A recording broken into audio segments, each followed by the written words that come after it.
In the last talk, we discussed this notion of humanism, and we defined it as a philosophy that asserts the dignity and worth of mankind and the capacity for self-realization through reason. And we looked at a number of different ways that plays out in physical design. In the talk today, we're looking at how that applies to specific buildings and how we can see that manifest in a whole building that's really dedicated to that idea.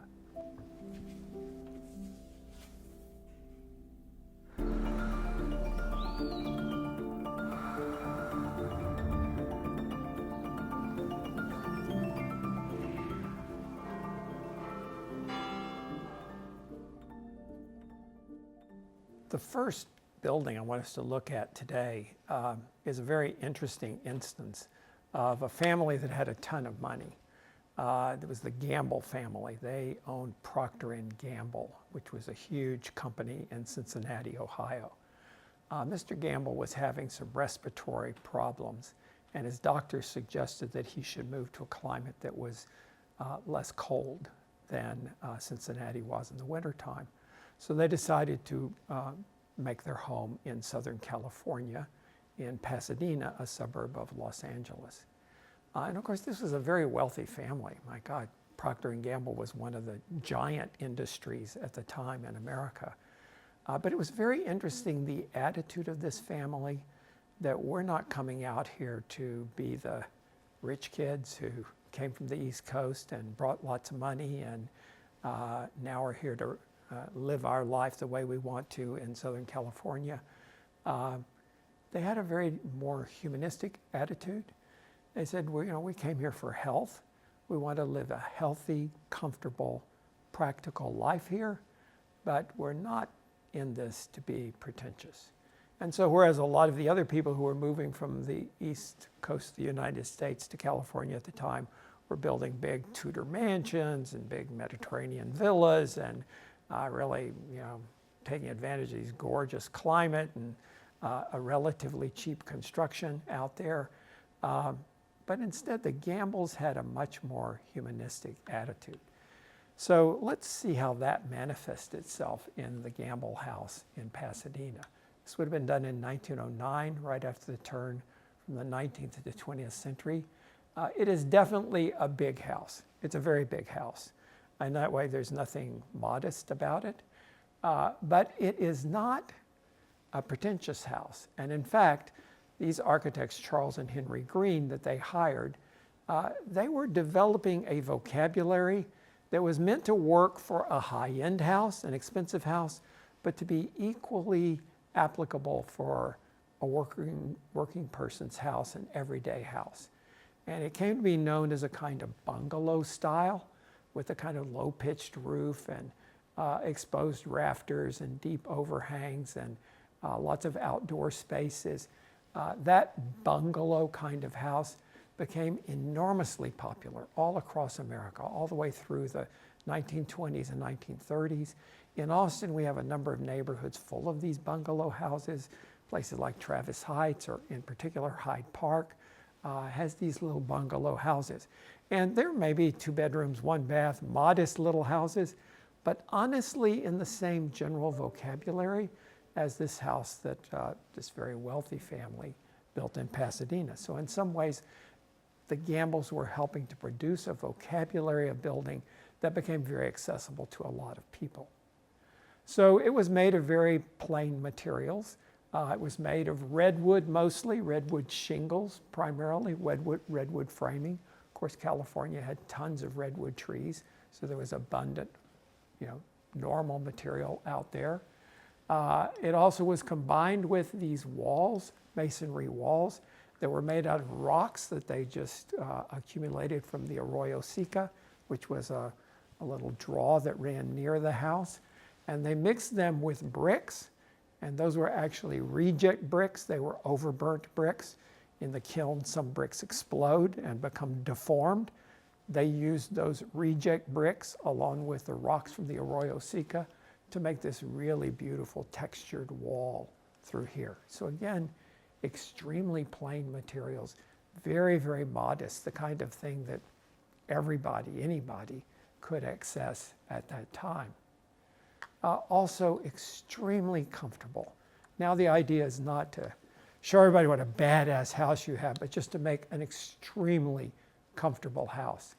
And there were outdoor spaces associated with most of the rooms in the house. So this is outside the dining room. There's a wonderful outdoor dining space there. There are sleeping porches off of pretty much every bedroom on the second floor, so that you could actually just wheel your bed out onto the sleeping porch, and in nice weather you could sleep out there. There were very few bugs in Southern California at the time, so it was extremely pleasant. You could feel the breezes. It was a quiet neighborhood. So all those outdoor sleeping porches were very much a part of making the house. It was just simple and unpretentious. The real ornament came from the framing and the rafter tails that you see there, the texture of the shingles. They built in seats and gates, and all of those things are celebrated and made to be very beautiful, but still very modest and very simple.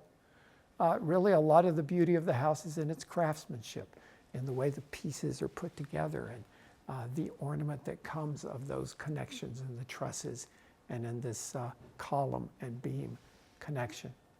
Now, those little inexpensive bungalow houses, maybe not as beautifully crafted, certainly not as beautifully crafted, and definitely not as big, but that notion of what we're doing here is just good, simple, comfortable, practical design that all human beings deserve and merit.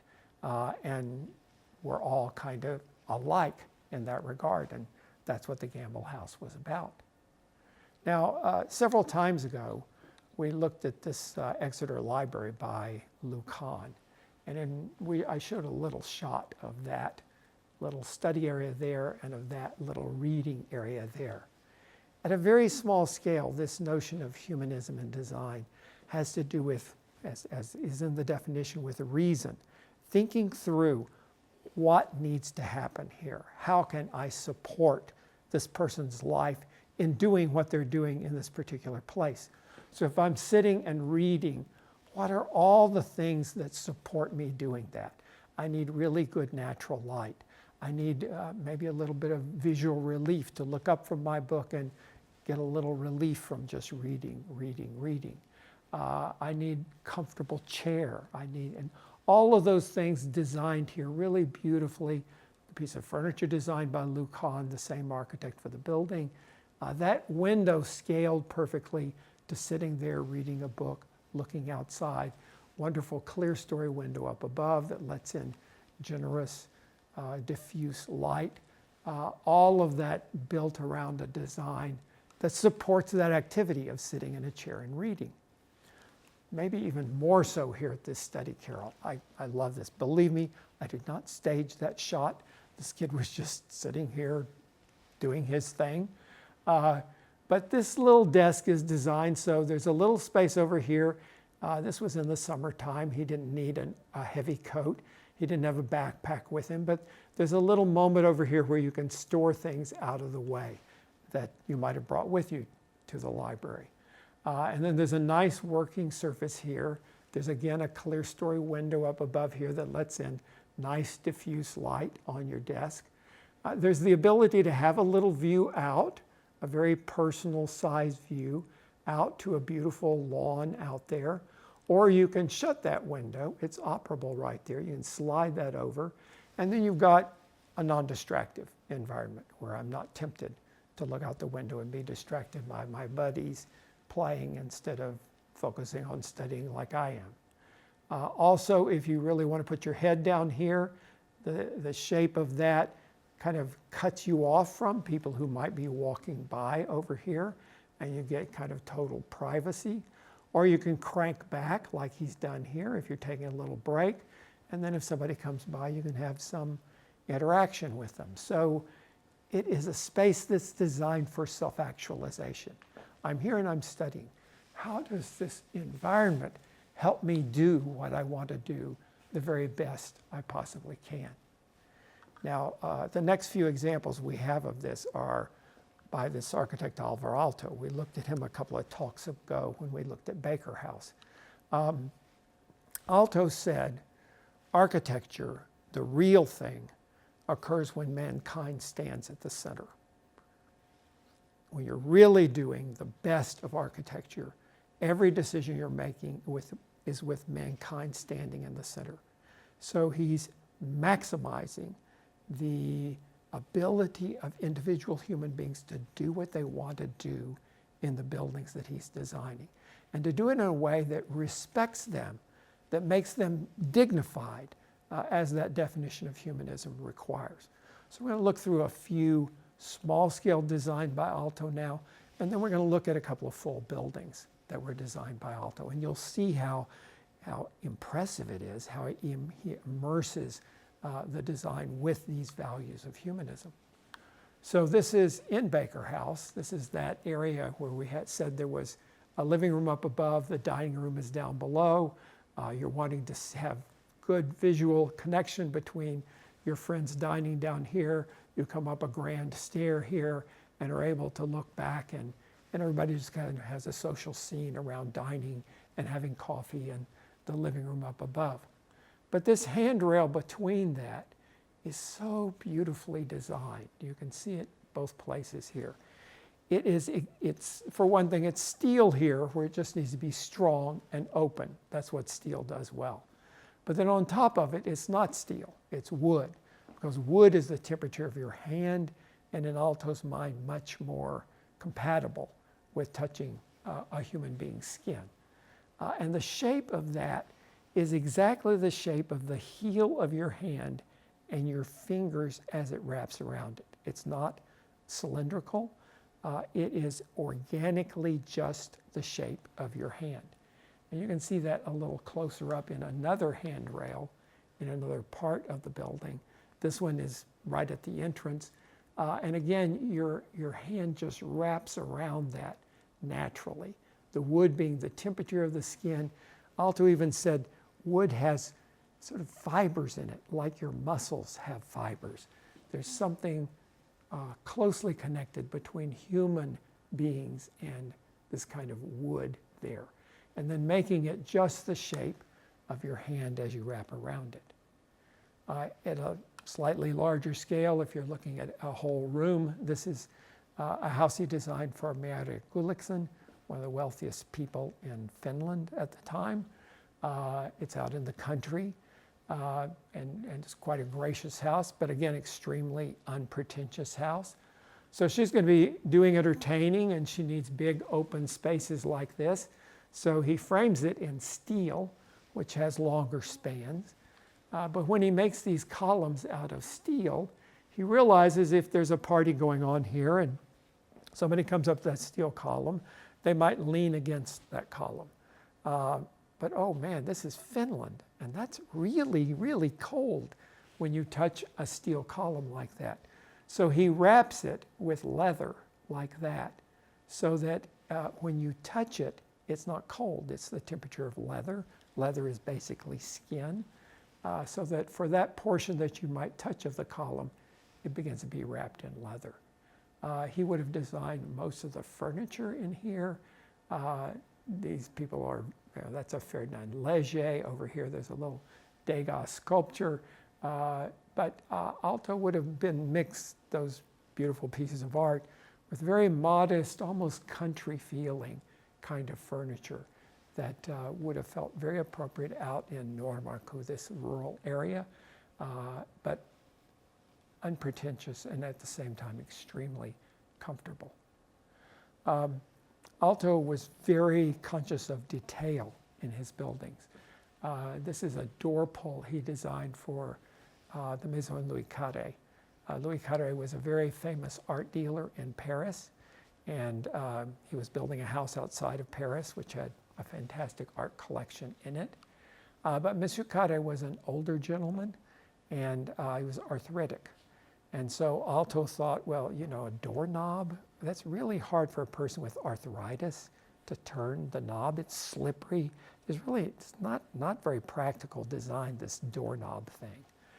So instead, he makes a lever out of it so that you can use the pressure of your body and its weight to open the door.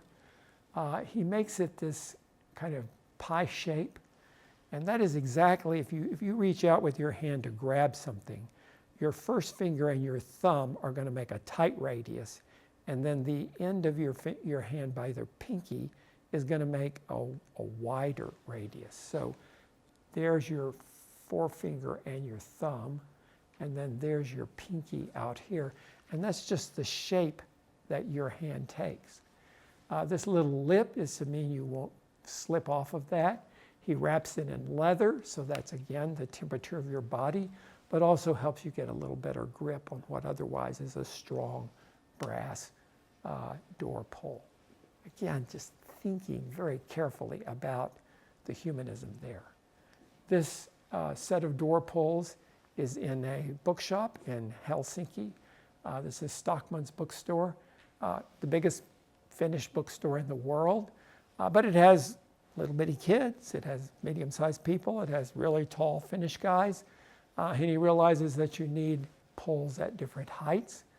He also notices that as you reach out to grab something, your hand doesn't go vertical, it goes at a slight angle, and so that is the angle your hand naturally goes, and each of those three is there for different sized people to open that door.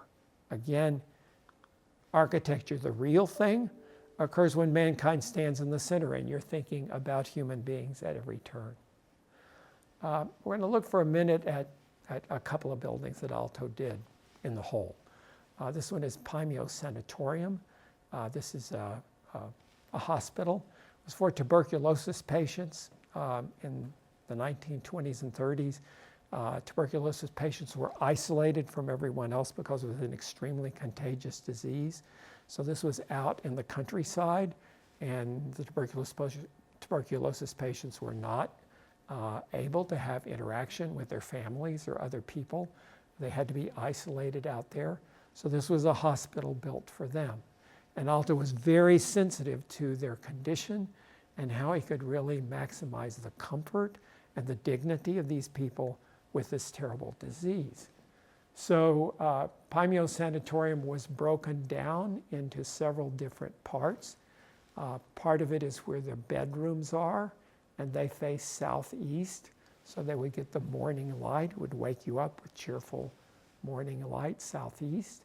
And then the spaces where you would be in the middle of the day, like the dining room or the exam rooms or the recreation rooms or the sun porches, all of those would be facing due south so that you get the light in the middle of the day. And then all the service functions were tucked back here in these areas, which didn't get so much light. In Finland, because it's so cold, the light is very precious.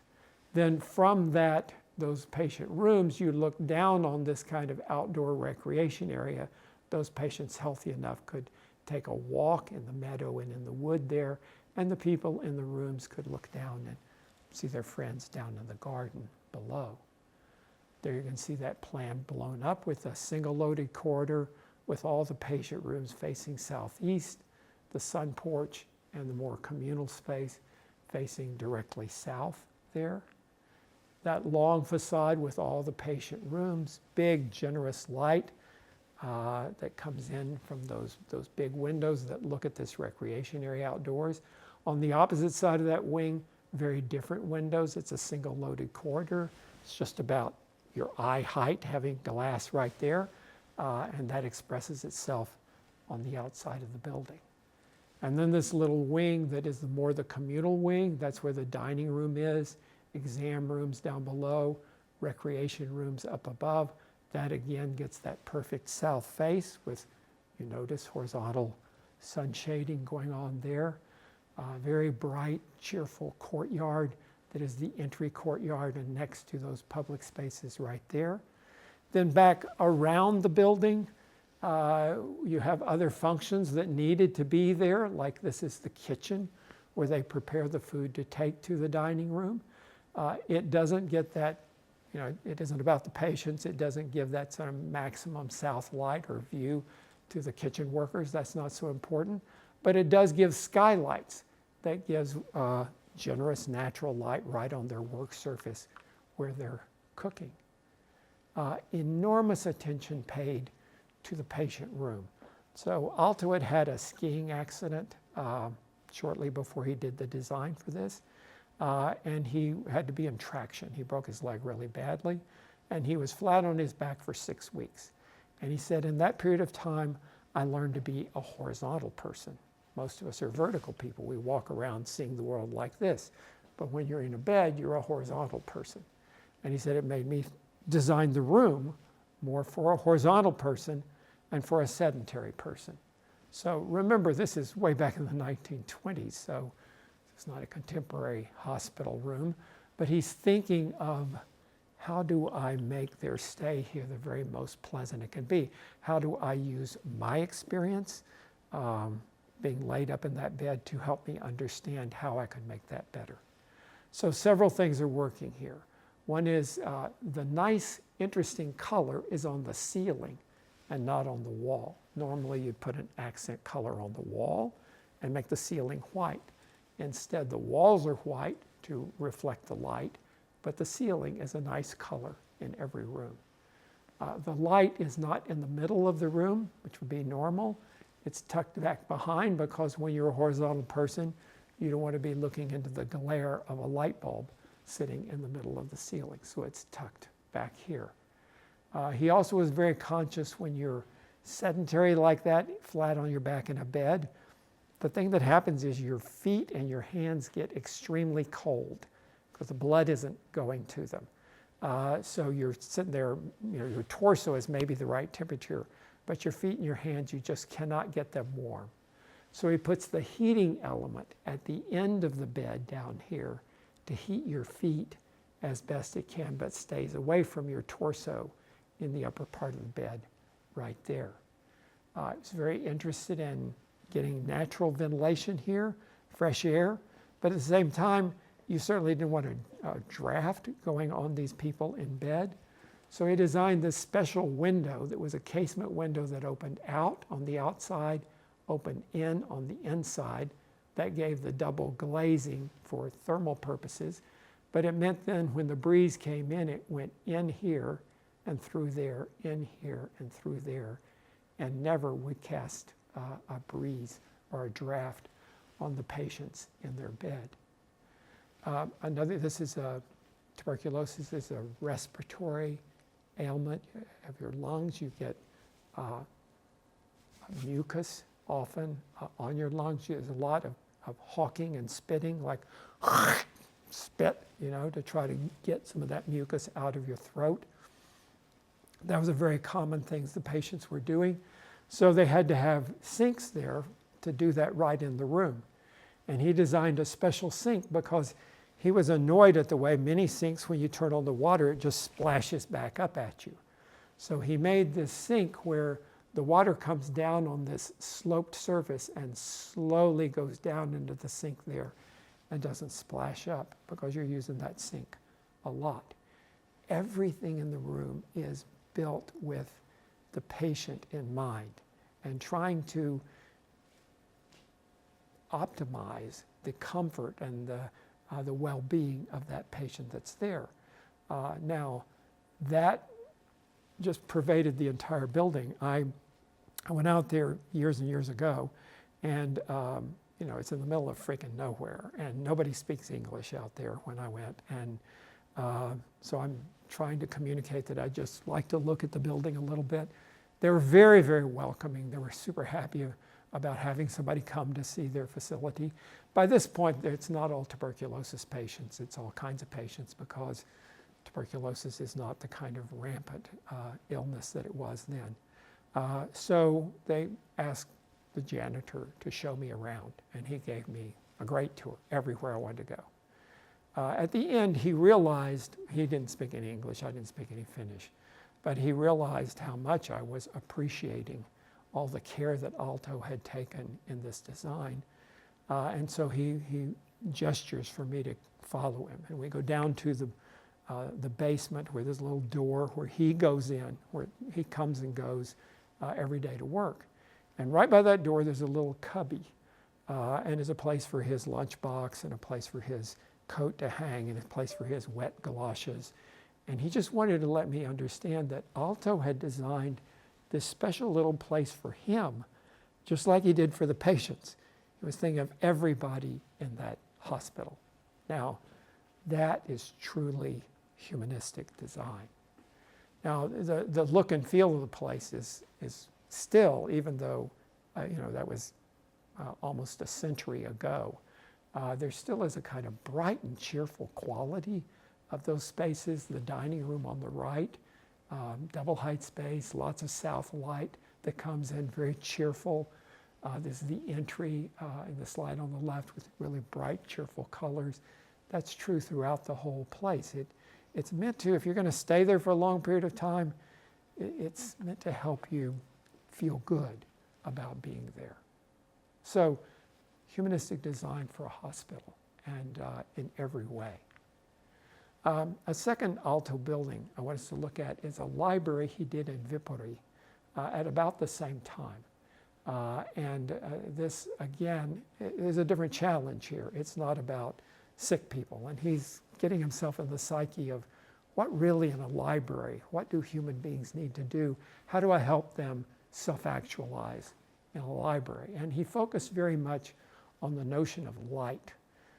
So he has a huge reading room area here, and then there is a place that has offices and a big lecture hall in this portion right there. So he's thinking of reading in here, and he's thinking of the lecture hall right there. And for the reading area, he thought, the most important thing is light. Alto was a big reader himself, and he said, I love to sit down in a comfortable chair with a good book, and I get just exactly so comfortable with my body. I get the light shining so there's no glare on the page. It's just great. But then after about 20 minutes, my body says, ooh, you need to move. And so I get antsy. I want to move. So I shift my weight and I move to another comfortable position. But then there's glare on the page. And it's very hard to have multiple positions where your body can be and not get glare on the page when you're reading. So he said, I'm going to make a library where all of the light is extremely diffuse. And no matter where you are reading, there's no shadow and there's no reflection. And you get this soft light that no matter how I position my body in the page, I won't get glare on the page. And that would be true when I'm looking for a book as well as when I'm sitting and reading. So he creates these enormous, like 6 foot in diameter skylights, and he puts them all over the ceiling of that big reading room. And it makes this beautiful, soft, diffuse light, big open space, the sort of place for the librarians there, and then vistas out to all of these places for finding your book, and then to back over here, the more reading areas to sit at these chairs back here, or sit at the chairs back over there, and read the book. But again, it's about thinking of the human being reading a book, and how does that shape the design. Then in the lecture hall, it's quite a different thing. Now it's about acoustics. And he's thinking, how can I make the architecture create the very best acoustics for people hearing? And this is in an era when public address systems were not what they are today, and they were awkward and scratchy and not very effective. So when the speaker speaks, all of his voice is reflected down to the audience by the shape of this ceiling. Those planes that face him are reflective material. But for the people in the audience, if they make a noise, the planes toward them are absorptive, so they suck up the sound, and it isn't moved around in the building. So that wavy ceiling, which is absolutely beautiful, is also an acoustical device for moving sound through the space. Again, self-actualization. How does the room help the people who are operating there optimize their efforts? I want us to close on a building not by Alto, but by one of his colleagues, a guy named Eric Brigman. They were very, very close friends. They had their practices together in Turku. And he had a lot the same values as Aalto. This is a funeral chapel in a cemetery just outside of Turku. And it's a beautiful, beautiful cemetery with lots of trees, and the chapel is just kind of nestled into those trees. And just the feeling and serenity and quiet that you feel when you go in that space is just amazing. It's so well tuned to that moment of grief when you're celebrating the life of someone died, but mourning the loss as well. Very careful concern for how the space is arranged. There's a place for the coffin up here. There's a place for the eulogist right here. And then there's a long view out the glass here to the woods to the side. All of the angles and shapes in here are soft and serene and beautiful. The colors are very calming. And the pews are angled just slightly. So when you're in one of those pews, you see the body and you see the eulogist, but you also see the view out the side. And that beautiful bit of nature is just calming and so appropriate for that moment of grieving the loss of a friend. Everything in the room has that kind of just gentle, nurturing, calming feeling. That's just the bottom line of humanism. It is thinking, what are people trying to do here? What are their goals? How can the architecture help them accomplish what they want to accomplish, or feel the way they want to feel, or exercise the emotions they want to exercise? So whether it's a hospital or a library or a lecture hall or a chapel, all of these have different requirements, but all of them can be designed with this notion of humanism in mind and greatly enriched by that idea. Okay, see you next time.